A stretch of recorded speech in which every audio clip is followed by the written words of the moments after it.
So good day muli mga kapating-ting. So habang tayo ay nagka-charge ng ating ginawang portable power station na ito, yung hybrid power station na ito, ay tayo muna ay magpapalit muna ng LCD ng isang laptop. Ayan.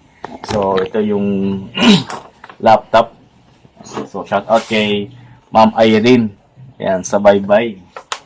Ang aking inaanak sa kasal. So, ako yung na-close ko na siya kasi para makita ko yung pinaka LCD niya model.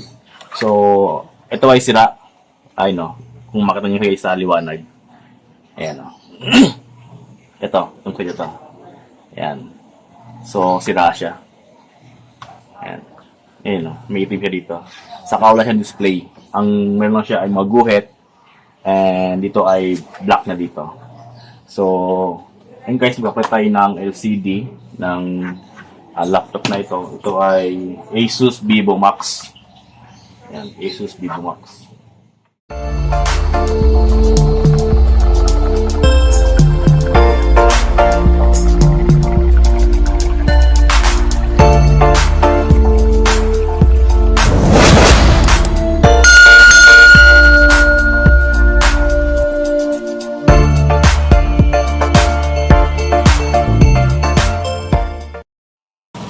So, ito guys, yung nabili kong LCD. Yan. Ito siya. So, ito ay nabili sa Shopee. So, sa description guys, nandoon yung link kung saan nabili itong LCD na ito. Bali, ako siyang binobo-check kasi mahirap magkamali kung ilang pins. So, ano siya? Anong pangalan ng church sa Southville?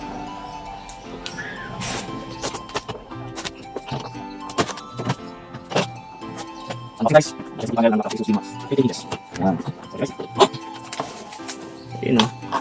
Talagang maganda yung pagkakasealed ng seller. Ayan. Guys, sealed na sealed siya. Para lang ay walang crack o walang basag. Okay.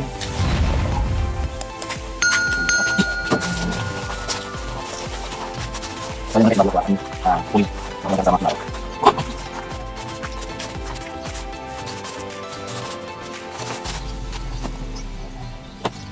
Okay. Guys, ito siya oh. Ayan. So, ito guys kung same siya ng model ng ating existing niya. So, yan guys yung luma. NT156WHM-942. So ito guys yung binili namin. Saan dyan? Wala dyan. Ayan. Pero ito guys ay 30 pins to.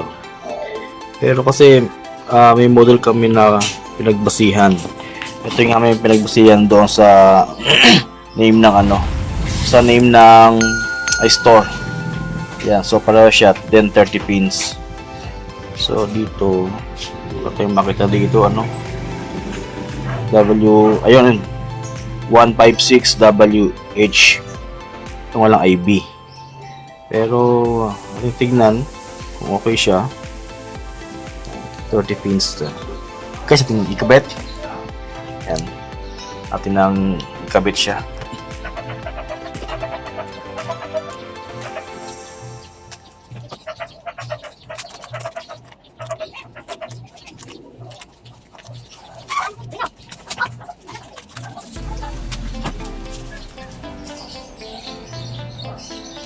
Ayan siya guys. Okay guys, 30 pins.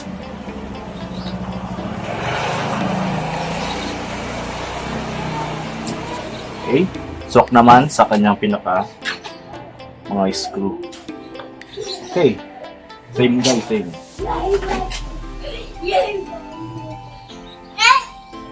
Nanay! Nanay! Nanay! Papa! Yes, yes. Nanay! Papa, si nanay! I don't know. Ano? Ano?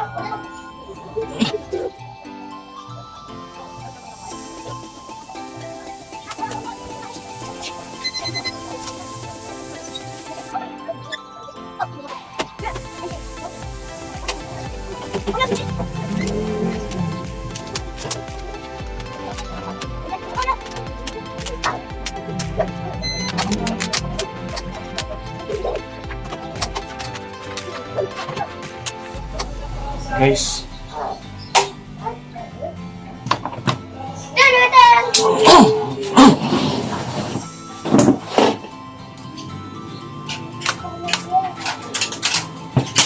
okay guys, atin mo lang ites kung mag-okay siya. Kailangan palang nakabit yung kanyang pinakit.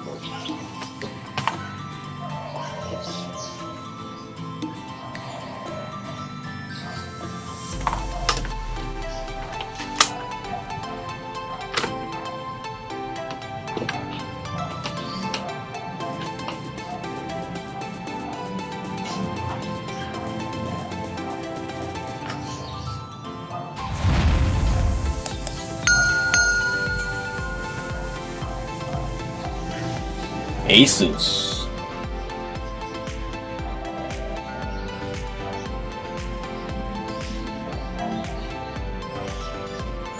So guys, may display na siya.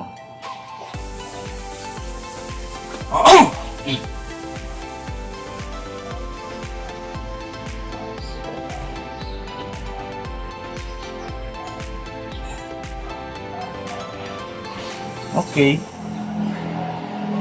Kaya duda ako guys, mukhang kasi luma na rin yung kanyang pinaka yung kanyang pinaka cable na ito ng kanyang monitor ng LCD niya. Nung ginalaw ko siya kanina, nag-okay siya. Ayun. So, hindi ko alam guys kung tutuloy siya na. Pero, nung aking pinasok, nung aking ginalaw yung pinaka cable niya, ay nag-okay siya. Guys. Goods yung panel, goods yung LCD na nabili natin. At yun guys. So, pwede na ulit magamit ito. So yun guys, nagpagdan tayo ng LCD. So, di naman siya ganun kahirap, pero much better pa rin na kung di nyo alam at kabisado, much better na ipana nyo sa mga technician.